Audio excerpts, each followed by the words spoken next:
Selamat pagi dan selamat datang di Ibadah Bahasa Indonesia ICA. Sebelum kita mulai ibadah, berikut beberapa hal yang perlu Anda ketahui.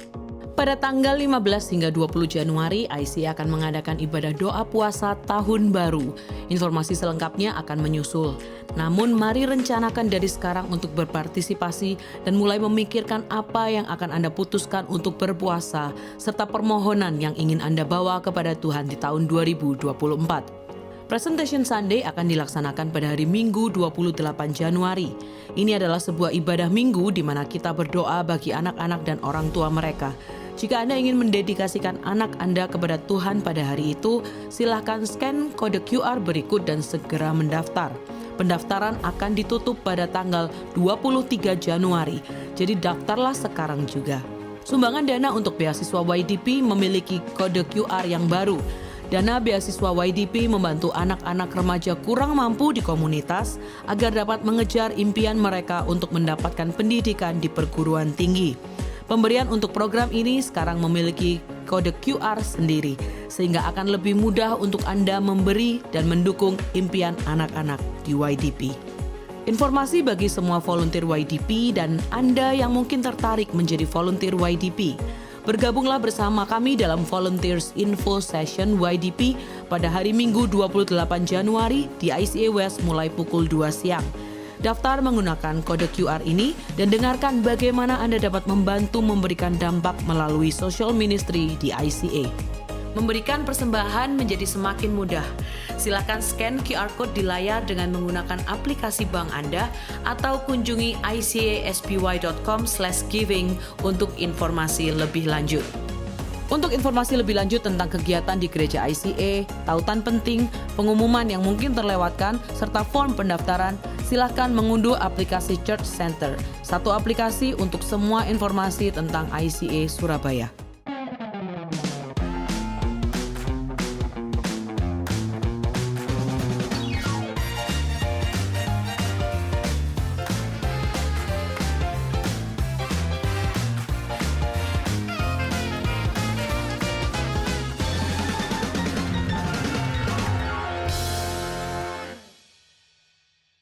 Shalom, selamat bergabung bersama kami dalam ibadah IC Bahasa Indonesia Online pada hari ini.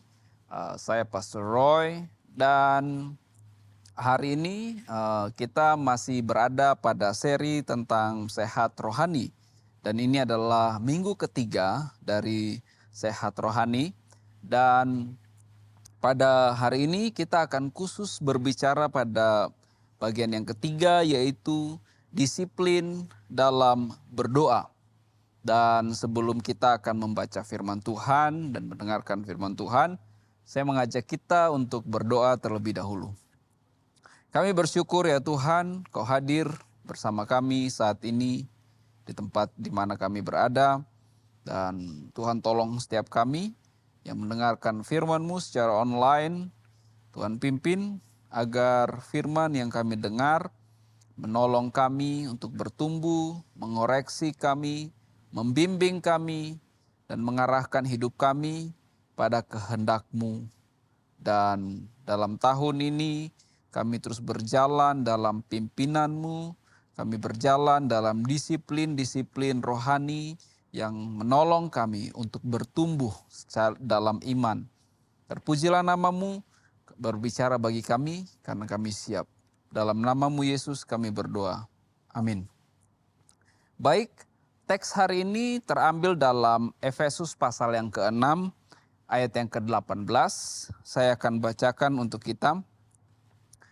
Dalam segala doa dan permohonan, berdoalah setiap waktu di dalam roh dan berjaga-jagalah di dalam doamu itu dengan permohonan yang tak putus-putusnya untuk segala orang kudus.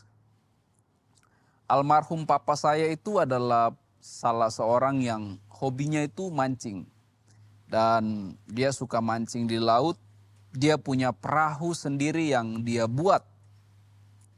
Dia pernah mengajarkan saya di satu pagi, saya ingat mungkin saya berusia 3 atau 4 tahun. Saat itu dia membangunkan saya subuh-subuh dan kita harus ke gereja karena ada ibadah Paskah subuh. Dan saat kami berjalan menuju gereja itu dalam kegelapan, dia menunjuk salah satu bintang yang terang saat itu. Lalu dia berkata kepada saya ingat jelas, bintang itu punya arti penting bagi para nelayan yang sedang berada di tengah laut.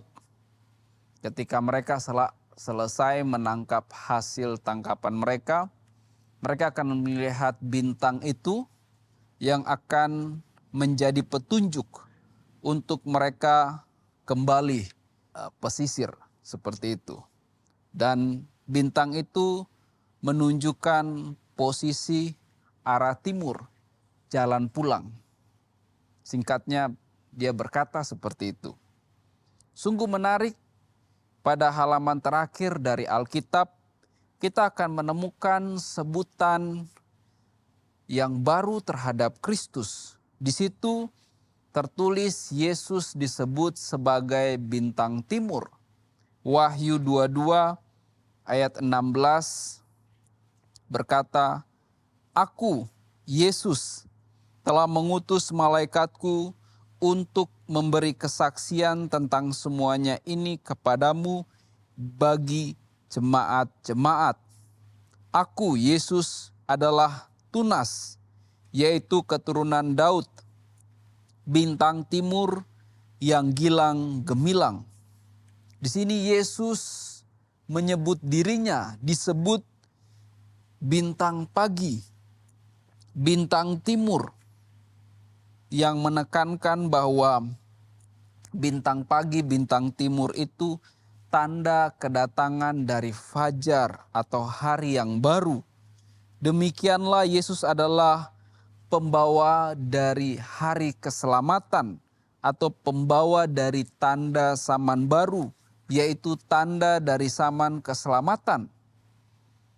Sebutan Yesus sebagai bintang pagi sangat menarik. Sebagaimana para nelayan di tengah laut yang membutuhkan pedoman arah untuk mengetahui arah jalan pulang, demikianlah engkau dan saya membutuhkan pedoman untuk mengetahui arah jalan hidup kita sehari-hari, bukan? Di sini kita menerima kepastian bahwa Tuhan Yesus tampil sebagai pedoman arah supaya kita mengetahui arah yang benar, yaitu apa yang harus kita pikirkan, kita perbuat atau kita lakukan setiap hari. Yesus adalah bintang pagi yang menjadi pedoman arah perilaku, tutur kata, dan setiap hal-hal yang muncul dalam pikiran kita setiap hari. Bayangkan apa jadinya jika kita berlayar di tengah laut yang lepas tanpa pedoman arah. Sudah pasti akan tersesat. Itu juga yang akan terjadi jika kita bangun pagi, lalu quote unquote langsung berlayar di hari kerja yang baru tanpa terlebih dahulu mencari tahu mana arah yang betul dalam terang Tuhan. Tetapi bersyukur setiap hari, setiap pagi, Yesus menyediakan dirinya sebagai petunjuk arah. Tiap pagi kita boleh mencari dan bercakap-cakap dengan Tuhan secara pribadi. Itulah yang terjadi dalam doa. Namun dalam kenyataannya kita tahu bahwa kehidupan berdoa tidaklah semudah yang kita duga. Butuh kedisiplinan, butuh konsisten, butuh komitmen. Kalau kita kembali kepada Efesus 6 ayat 18 yang memerintahkan engkau dan saya untuk berdoa setiap waktu dalam roh. Terjemahan yang tepat itu tertulis pada setiap kesempatan berdoalah sebagaimana roh Allah memimpin engkau dan saya. Saya ingin kita merefleksikan diri kita. Saya akan mengajukan pertanyaan ini. Saat kita berdoa, Apakah kita meminta Tuhan memimpin hidup dan kehendak kita? Ataukah kita meminta Tuhan, kita memimpin Tuhan pada kehendak dan keinginan kita? Tanyakan ini pada diri kita. Pada satu hari, setelah murid-murid melihat Tuhan Yesus berdoa, mereka memohon dalam Lukas 11 ayat 1.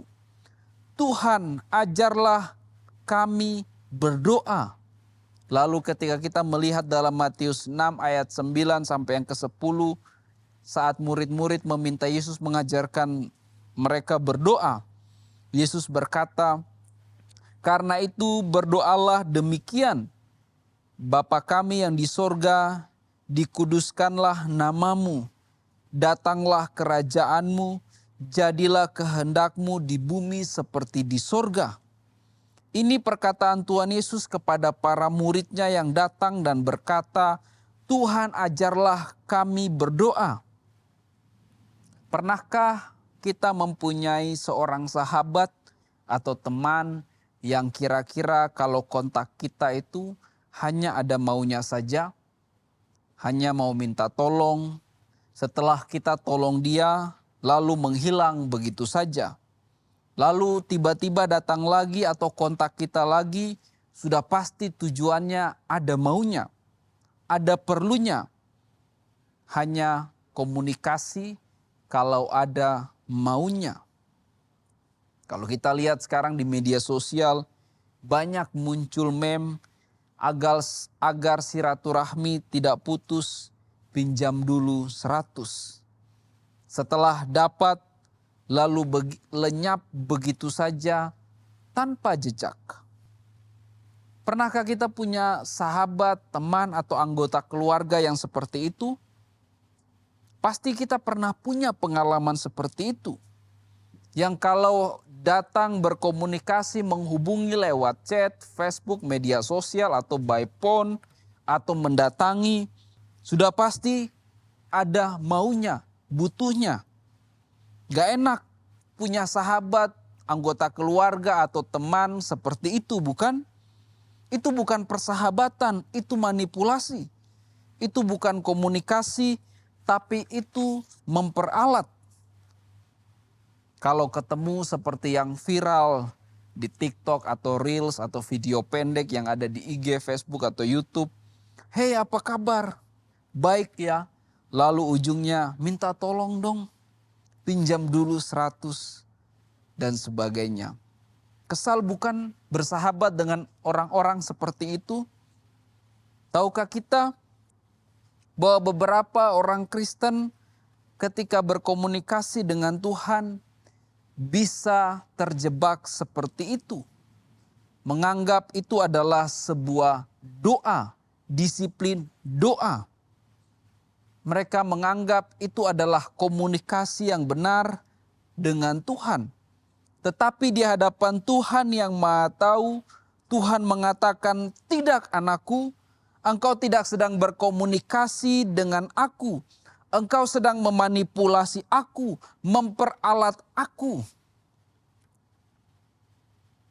Allah adalah pribadi yang seringkali disalahgunakan, diperalat, namanya disalahgunakan, kesabarannya disalahgunakan, kasihnya disalahgunakan. Seolah-olah Allah itu pribadi yang bodoh, yang bisa dirayu-rayu, lalu memberikan apapun yang engkau dan saya mau, lalu kemudian kita tinggalkan. Tanyakan pada diri kita, apakah engkau dan saya termasuk kategori orang-orang seperti itu, yang datang kepada Tuhan hanya ada maunya saja dan memperalat Tuhan? Mari kita periksa diri kita, bagaimana hubungan kita dengan Tuhan. Kalau kita sedang berdoa, benarkah kita sedang benar-benar rindu kepada Tuhan?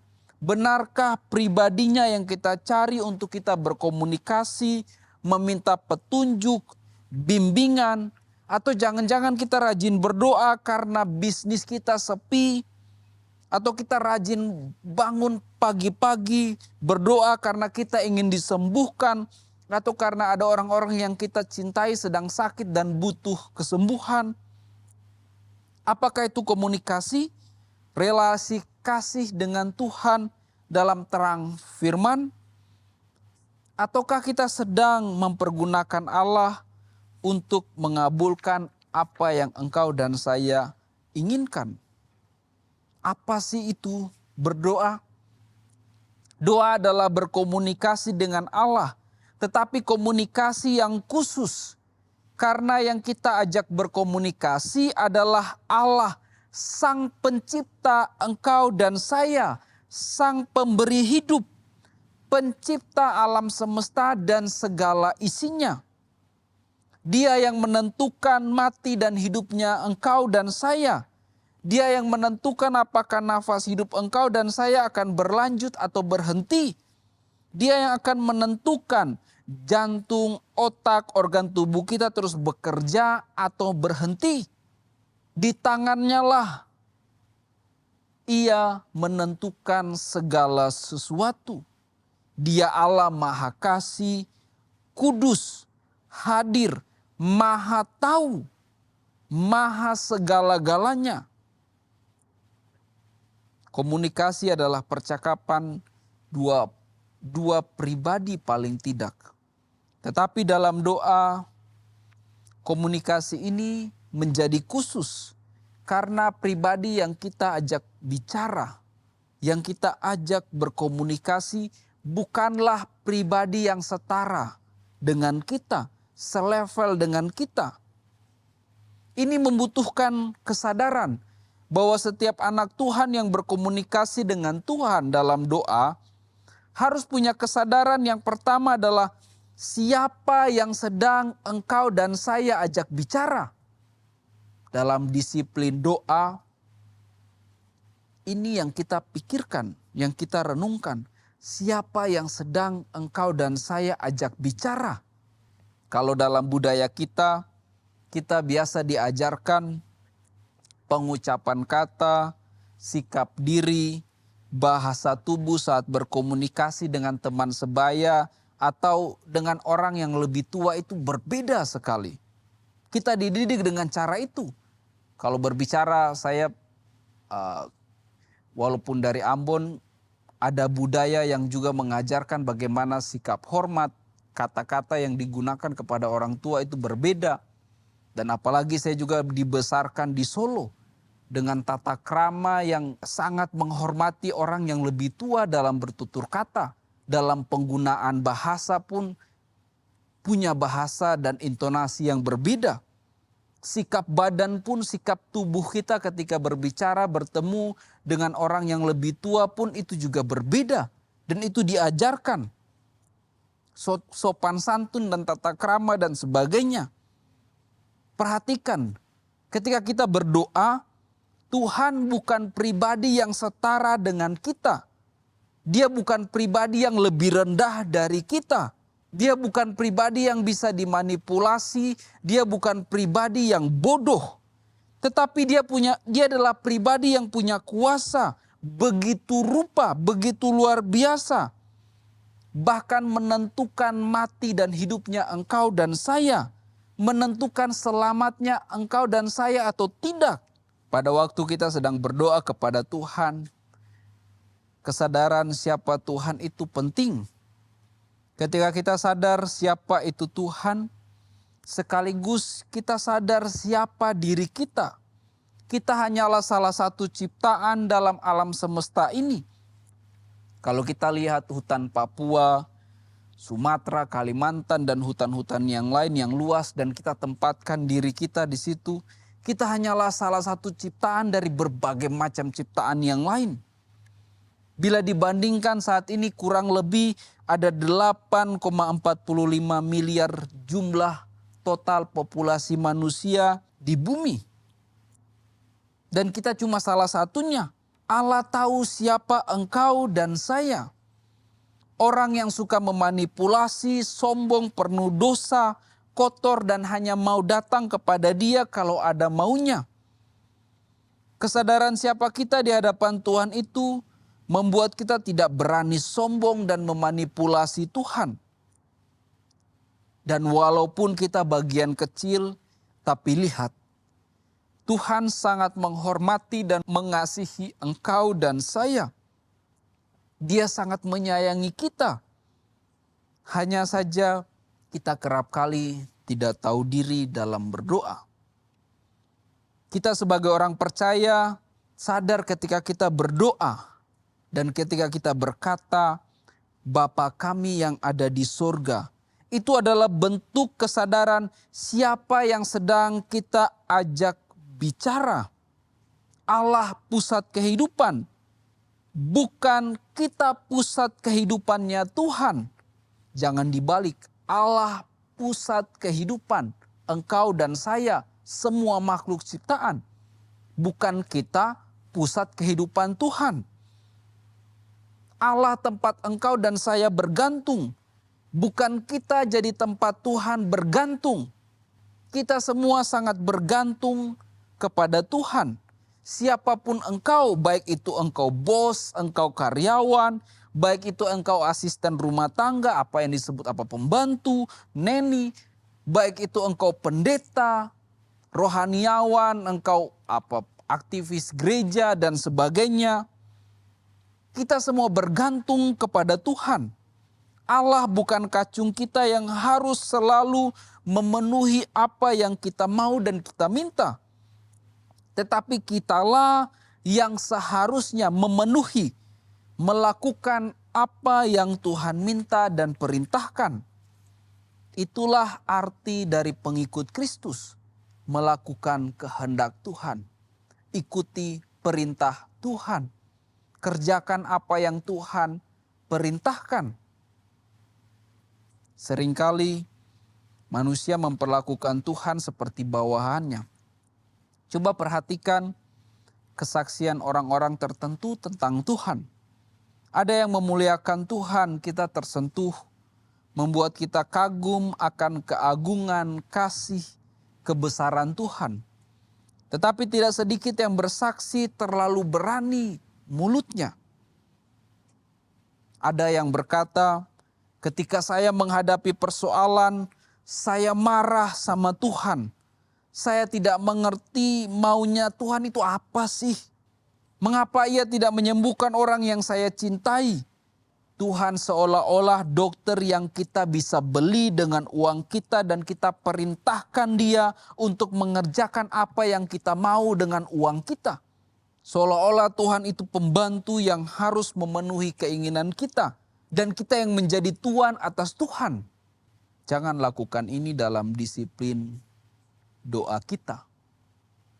Sikap yang salah. Kalau Allah Maha Kuasa, maka tidak ada lagi kesulitan dalam hidupku. Karena Dia Allah Maha Kuasa, maka sekarang saya datang kepadanya, maka Dia harus mengerjakan sesuatu untuk saya. Kebutuhanku, permintaanku harus Dia kabulkan. Saya percaya kepadanya. Dia Maha Kuasa. Karena Dia Maha Kuasa, tunjukkan sekarang kuasamu. Tidak ada bedanya dengan seorang penyamun yang disalib di samping Yesus tanpa malu-malu, dengan berani menantang Yesus. Kalau engkau anak Allah, selamatkanlah dirimu dan selamatkanlah kami. Aku sudah percaya kepada engkau Tuhan, engkau terikat dengan imanku. Maka imanku akan memerintahkan engkau, mengharuskan engkau melakukan apa yang aku perintah, apa yang aku mau. Itu kurang ajar. Tidak tahu diri, tidak tahu siapa yang sedang kita ajak komunikasi. Tuhan Sang Pencipta, pemberi hidup. Janganlah kita memperlakukan Tuhan seperti itu.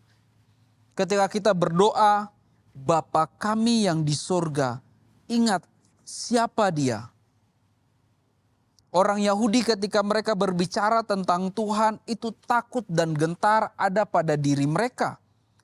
Apalagi ketika Tuhan menampakkan diri Sinarnya saja sudah membuat mereka begitu gentar, menutup mata dan wajah. Bahkan Yesaya pernah berkata, celakalah aku. Kenapa? Karena dalam konsep mereka tidak ada seorang pun yang mampu melihat Allah yang maha kudus, maha suci itu.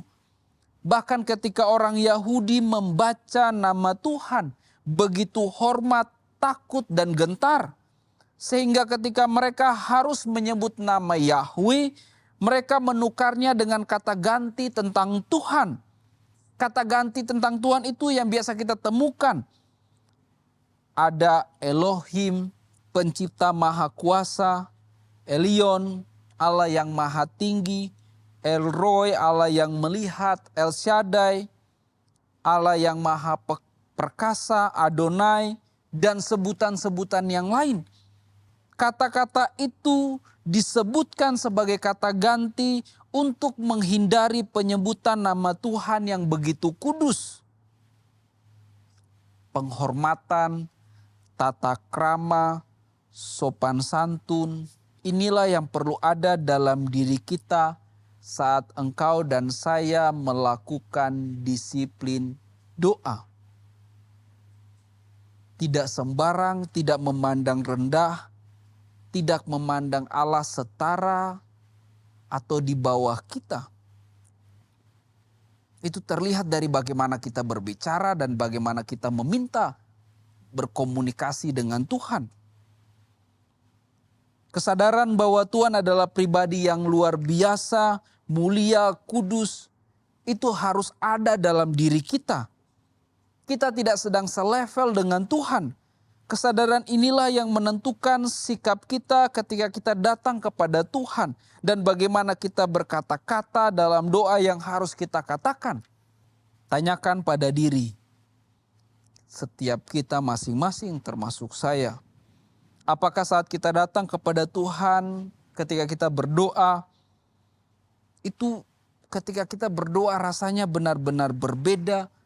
Saat kita berkomunikasi dengan Tuhan yang luar biasa. Apakah saat itu kita benar-benar merasakan kuasa Tuhan, hadirat Tuhan. Atau justru sebaliknya kita begitu angkuh, memaksa Tuhan dengan sombong, dan melihat Tuhan begitu rendah. Saat kita berdoa yang terpenting adalah apakah kita sepenuhnya sadar siapa Tuhan yang kita ajak bicara? Siapa diri kita yang datang kepada Tuhan?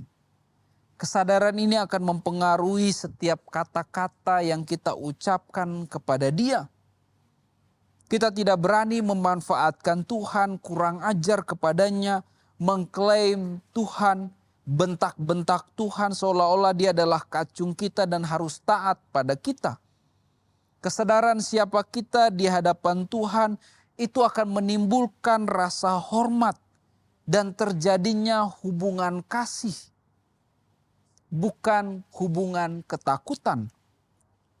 Amsal berkata, takut akan Tuhan adalah permulaan pengetahuan. Karena kita sadar siapa yang kita ajak bicara. Allah yang maha tahu. Allah yang maha pencipta. Allah yang mengetahui.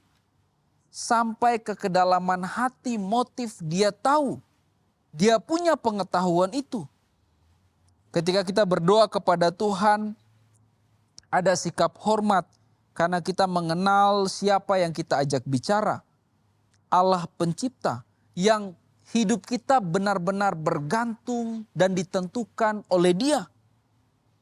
Ketika para murid datang kepada Yesus dan berkata, Tuhan ajarlah kami berdoa. Tuhan berkata, katakanlah Bapa kami yang di sorga. Allah yang tinggi, agung, kudus, luar biasa, dahsyat. Itu dibumikan oleh Yesus dengan berkata, katakanlah Bapa kami yang di sorga. Bapa ini adalah sebutan yang meneduhkan. Orang Yahudi menyebut Yahweh saja tidak berani. Itu mau menyebut Yahweh aja diganti dengan Elohim, Adonai, Elyon, dan sebagainya. Lalu tiba-tiba Yesus berkata, katakanlah Bapa kami yang di surga. Bapa ini adalah sebutan kekeluargaan. Sebutan seorang anak kepada ayah, orang tua, ini luar biasa. Allah yang maha mulia, yang transenden itu, yang luar biasa, yang agung itu, tiba-tiba pulang turun ke dalam rumah. Ke rumah di mana kita berada, dekat dan bersama kita. Saya ingat seperti waktu kecil, suka berkata ketika papa pulang itu ada perasaan bahagia, perasaan hangat, dekat di hati. Bapa di sorga hadir memeluk engkau dan saya dalam doa sebagai Bapa. Yesus menyebut Allah itu Aba dalam bahasa Aram. Yesus menyebut Allah Aba. Ini adalah sebutan yang digunakan orang Yahudi untuk menyapa ayah kandung mereka. Sebutan ini tidak pernah digunakan untuk pria random gitu, tetangga atau orang-orang yang tidak dikenal. Sebutan ini hanya dikatakan kepada ayah kandung.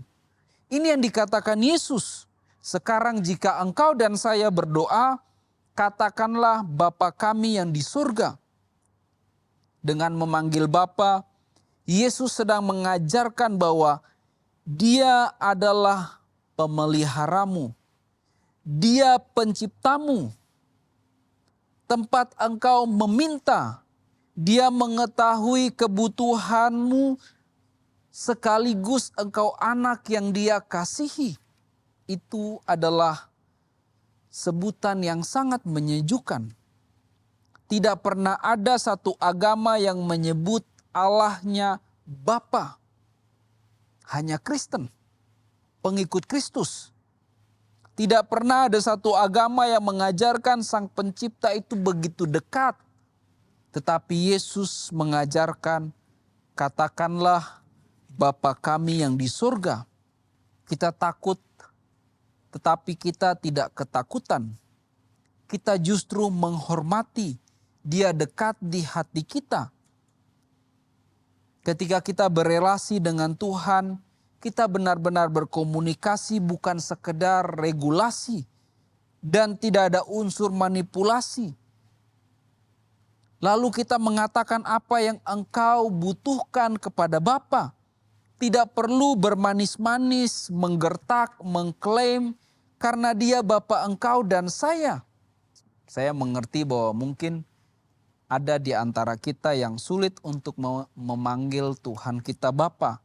Karena mungkin punya pengalaman tentang bapa dunia yang tidak benar. Bapa dunia yang jahat. Kita bisa memaklumi itu memang suatu pergumulan. Tetapi tidak adil untuk kita memperlakukan dan menyamakan Bapa surgawi dengan Bapa dunia yang berdosa. Dia bukan Bapa dunia, Dia Bapa surgawi.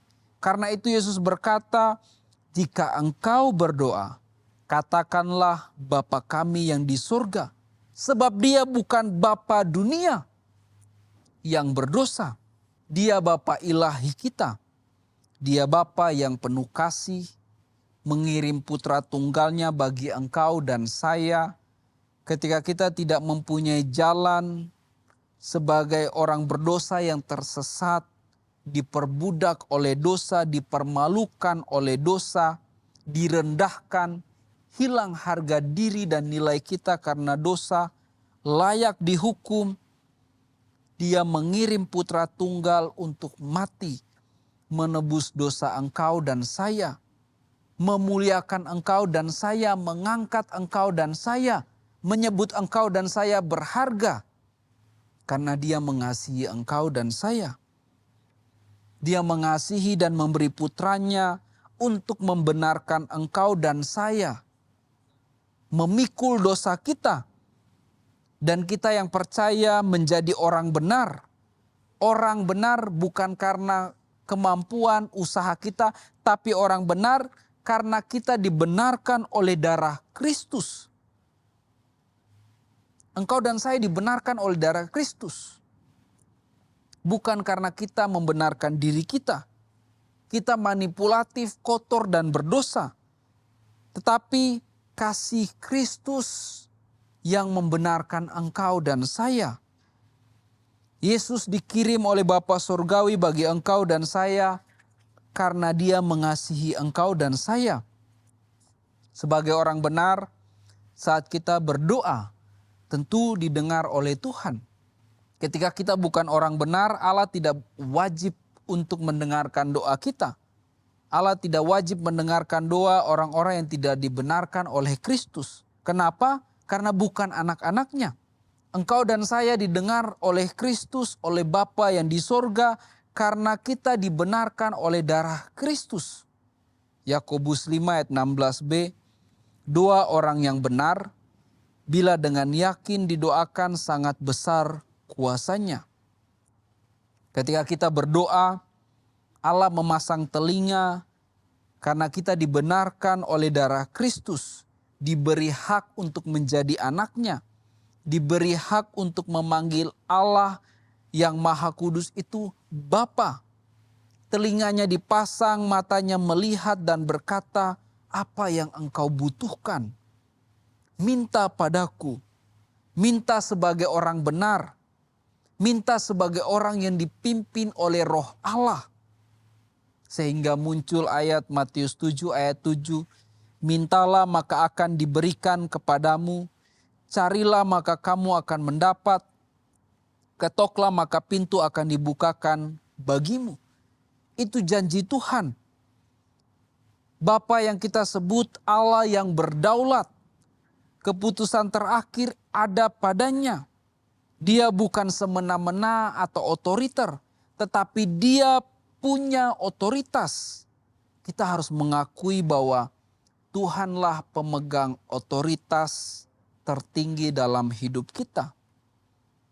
Dengan demikian dia tahu yang terbaik bagi engkau dan saya. Ketika kita meminta sesuatu dalam pikiran kita, mungkin kita meminta itu sesuatu yang baik.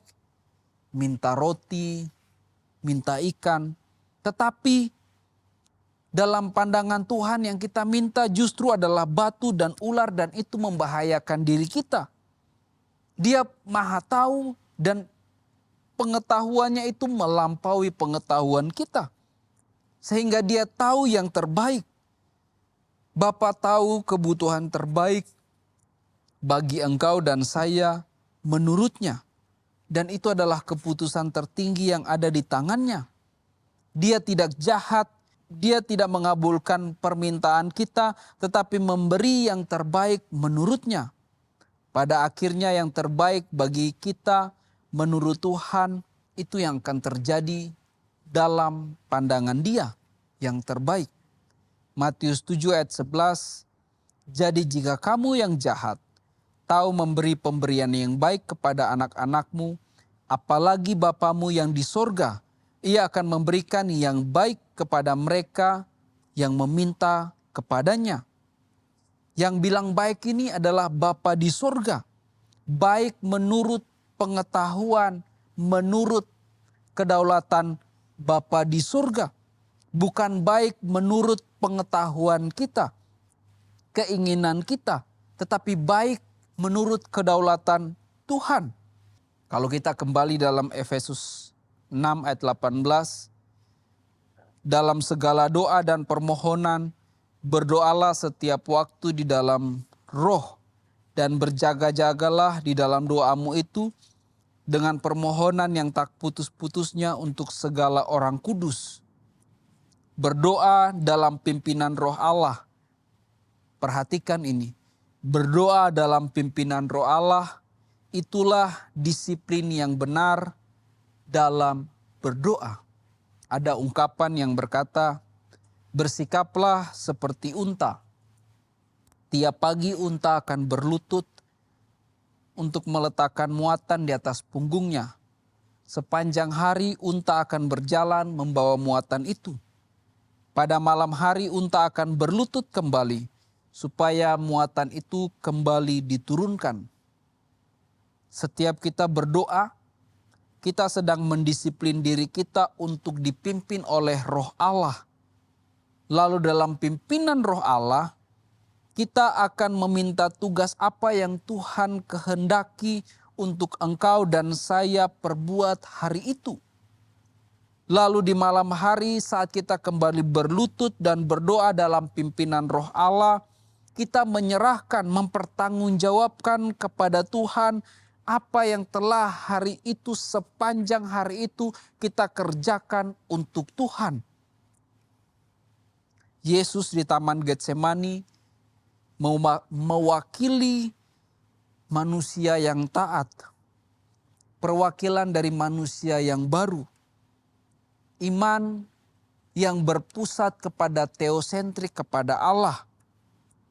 Ketika dia berdoa, dia punya mentalitas yang benar. Kalau bisa cawan ini lalu, tetapi jangan kehendakku, tapi kehendakmu. Kehendak Tuhan, pimpinan Roh Allah. Itulah yang harus terjadi dalam hidup engkau dan saya ketika engkau dan saya melakukan disiplin doa.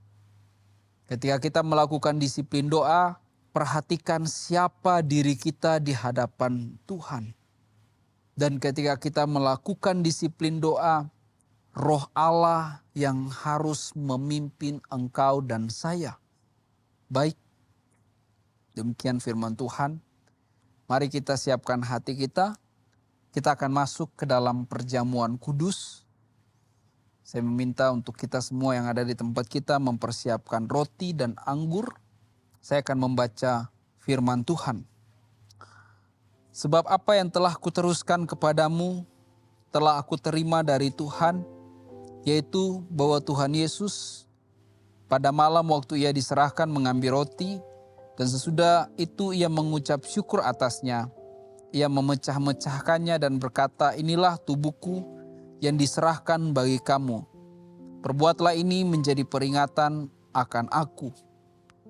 Mari kita angkat roti di tangan kanan kita, mengucap syukur atasnya. Ini adalah tubuh Kristus yang dipecah-pecahkan bagi engkau dan saya. Mengucap syukur atasnya, dan mari kita makan dengan penuh iman dalam nama Yesus.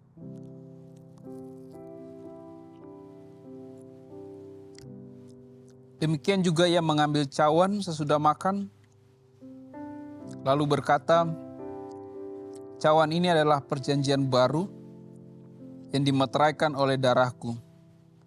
Perbuatlah ini setiap kali kamu meminumnya, menjadi peringatan akan aku. Setiap kali kamu makan roti ini dan minum cawan ini, kamu memberitakan kematian Tuhan sampai ia datang. Jadi barang siapa dengan cara yang tidak layak makan roti dan minum cawan Tuhan, ia berdosa terhadap tubuh dan darah Tuhan. Mari kita angkat cawan di tangan kanan kita. Ini adalah darah Kristus yang tercurah untuk pengampunan dosa. Sehingga engkau dan saya bisa memanggil Tuhan yang Maha Kudus itu Bapa engkau dan saya. Kita mengucap syukur atasnya. Dan mari kita minum dalam nama Yesus.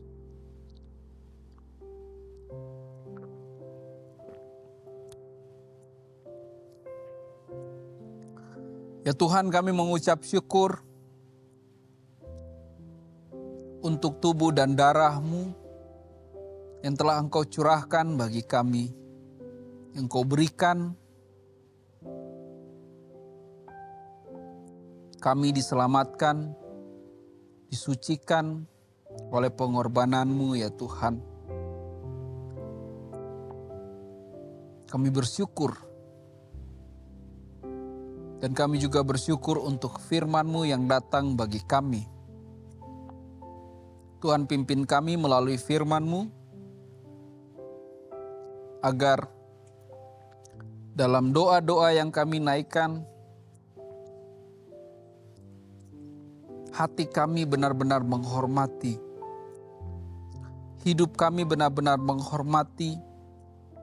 Perkataan kami menunjukkan bahwa kami menghormati mengasihi Engkau ya Tuhan dalam doa-doa kami.